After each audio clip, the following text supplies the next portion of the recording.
ভালোবাসা হেরে যায় আজ অভিমানের কাছে, দূরে চলে যেতে হয় শত কষ্টের মাঝে।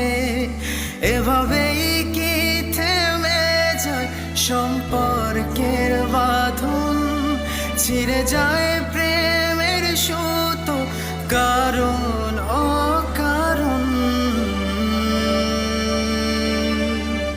ভালোবাসা হেরে যায় আজ অভিমানের কাছে, দূরে চলে যেতে হয় শত কষ্টের মাঝে।